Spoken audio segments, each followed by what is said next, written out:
बिस्मिल्लाहिर्रहमानिर्रहीम अस्सलाम वालेकुम। ऑडियो स्कैंडल ने पाकिस्तान की सियासत में एक भूचाल बर्पा किया है। हुकूमत उसको नॉर्मल करने की कोशिश कर रही है मगर उसमें मुकम्मल तौर पर नाकाम है।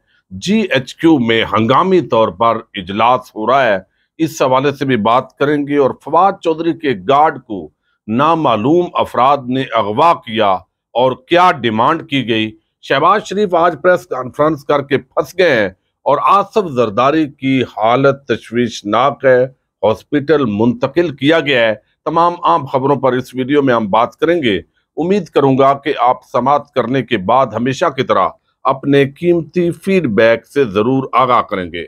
यूं तो आसिफ जरदारी, आपको इल्म है, उनको काफी बीमारियां हैं और जब वो अदालतों के अंदर पेश होते थे तो उसके साथ ही व्हील चेयर पर बैठ जाते थे और जो ही वो अदालतों वाला सिलसिला खत्म होता था और हुकूमत की जोड़ तोड़ का मामला आता था तो वहां पर हट्टे कट्टे होकर सेहतमंद हो जाते थे। लेकिन इसके बावजूद कई मर्तबा वो हॉस्पिटल के अंदर गए हैं, लेकिन अब उनकी जो हालत है, कुछ बीमारियां हैं जिसकी वजह से बताया जाता है कि तशवीशनाक है, लेकिन इस हद तक नहीं है कि वो बिल्कुल जैसे लोगों की कुछ ख्वाहिश होती है वो उस तरीके से पूरी हो। लेकिन मैं समझता हूँ किसी की भी मौत के लिए बद्दुआ उसको नहीं देनी चाहिए। जिंदा रहे, इनका एहतसाब हो, चोरी इनकी पकड़ी जाए ताकि सच का सच और झूठ का झूठ जो है ये बिल्कुल वादे और कभी होगा पाकिस्तान के अंदर जो निजाम इंसाफ है वो जरूर जो है वो दुरुस्त होगा और हमें ये उम्मीद रखनी चाहिए।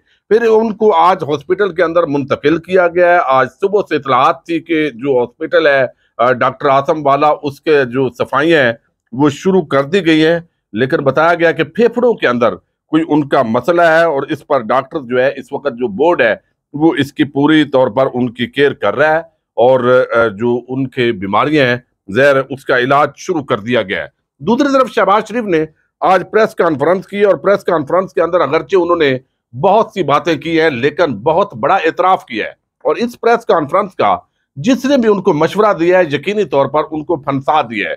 वजह उसकी ये है कि एक तो वजीर आजम पाकिस्तान ने जो ऑडियो लीक्स हुई हैं, जो वजीर आजम इमरान, जो वजीर आजम हाउस का जिस तरीके से सिक्योरिटी ब्रीच हुई है उसका उन्होंने एतराफ कर लिया है। यानी उन्होंने ये नहीं मौकफ अपनाया कि ये ऑडियो दुरुस्त नहीं है या इसके अंदर जो आवाज है वो सियाको सबाक से हटाई गई है, बल्कि उन्होंने डिफेंड किया है। जो मरियम नवाज के दामाद की बात हो रही थी इसको उन्होंने डिफेंड किया है। अब यहां तक मामला तो उन्होंने डिफेंड करते करते अब सारी जो बातें हैं वो तस्लीम कर ली है। जैसे गरीब आवाम पर एक बहुत बड़ा हमला किया मरियम नवाज ने कि आप जो है सेहत कार्ड ये क्रेडिट जाएगा इमरान खान को, लिहाजा ये गरीबों को जो 10 लाख रुपए का फ्री इलाज होता है तो इसको भी आप जो है वापस करें। तो शहबाज शरीफ कहता है ठीक है, मैं बहाना बना लूंगा कि हुकूमत के पास पैसे नहीं है तो इसलिए ये क्रेडिट इमरान खान का खत्म हो जाएगा। तो ये चोर डाकू लुटेरे, आप इनकी ज़हनियत का अंदाजा लगाएं कि सिर्फ इसलिए कि इमरान खान को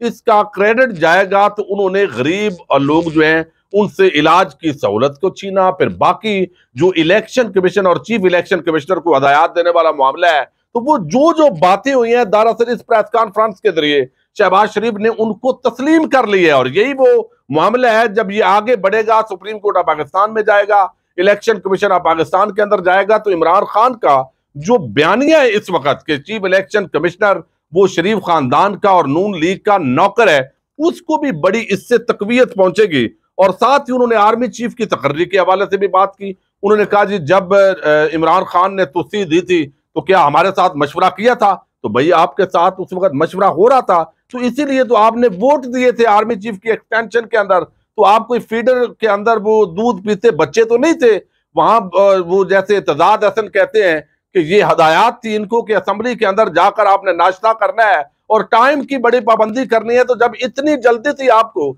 और आपने एक्सटेंशन के अंदर वोट दिया है तो इसका मतलब है कि आप ऑन बोर्ड थे और आपसे मशवरा किया गया था। अब जो है अगरचे कुछ सवालात सिलेक्टेड किए गए और फहीम अख्तर जो रिपोर्टर है उन्होंने बताया कि अपने पसंदीदा लोगों को नाम लेकर इसके अंदर किया गया, ऑडियो लीक के मामले को तस्लीम कर लिया गया और फिर बताया कि इमरान खान ने आइसोलेट कर दिया था और अगर मैं मांगने नहीं जाता तो इमरान खान जो है वो क्या तिजोरियां लेकर जाते थे? भाई इमरान खान कम अज कम थोड़े बंदे लेकर जाते थे, आप 72 लोगों को लेकर गए और अब ये आप बता रहे हैं कि हमारा खर्चा हमने अपनी जेब से किया है। तो जरा ये जब आएगा मामला। तो यही बात आप कहते थे जब नवाज शरीफ को इलाज के बहाने जब वो वजीर आजम थे और बरतानिया के अंदर आपने लंदन में वजीर आजम हाउस मुंतकिल किया था, और वहां जो है वो फिर 5 करोड़ से ज्यादा अखराजात वो कौमी खजाने से अदा हुए थे, और आप उस वक्त भी कहते थे कि ये सारा खर्चा हम खुद कर रहे हैं। बाद में पता चलता है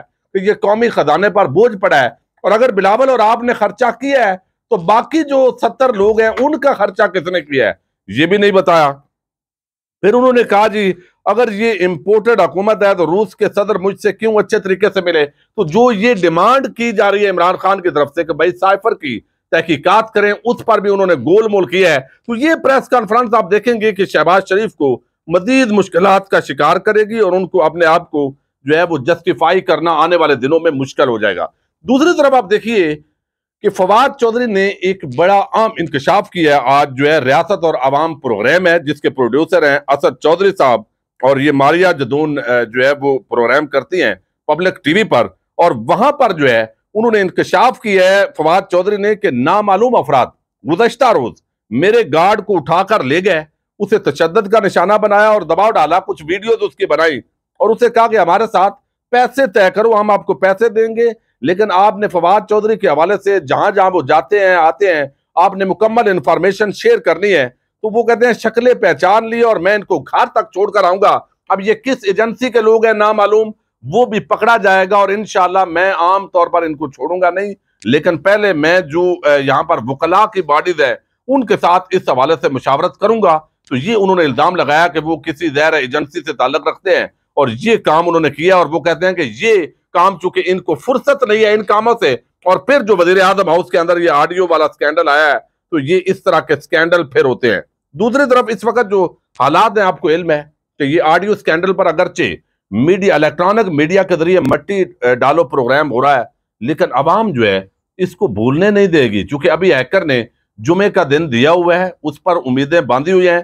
चूंकि नेशनल सिक्योरिटी कमेटी का इजलास हुकूमत ने बुलाया था, अचानक उसको मौखर किया गया, और शायद उसकी भी वजह यही है कि अभी हैकर चूंकि मजीद इंकशाफात करेगा तो एक ही मरतबा ये सारी चीजें डिस्कस होंगी। लेकिन ये मामला इतना बड़ा सिक्योरिटी का ब्रीच है, खुद आज जो शहबाज शरीफ है उन्होंने तस्लीम किया है कि ये वाकया जो हुआ है इसके बाद क्या कोई बैरून मुल्क से जो वजीर आजम है या कोई हुकूमत उसका जो डेलीगेशन है वो हमारे साथ बात करेगा। तो ये खुद ही ये तस्लीम कर रहे हैं, लेकिन अब तक किसी एजेंसी के सरबराह ने कोई इस्तीफा नहीं दिया, कोई जिम्मेदारी नहीं ली, अभी तक इस मामले को एक मामला बनाकर रखा हुआ है। लेकिन GHQ रावलपिंडी के अंदर इतलात के मुताबिक एक हंगामी कोर कमांडर्स कॉन्फ्रेंस जो है काफी टाइम से शुरू है, अभी तक प्रेस रिलीज नहीं आई। लेकिन ऑडियो लीक का जो मामला है इसने यकीनी तौर पर वहां पर भी तहफ्फुज़ात खड़े किए हैं।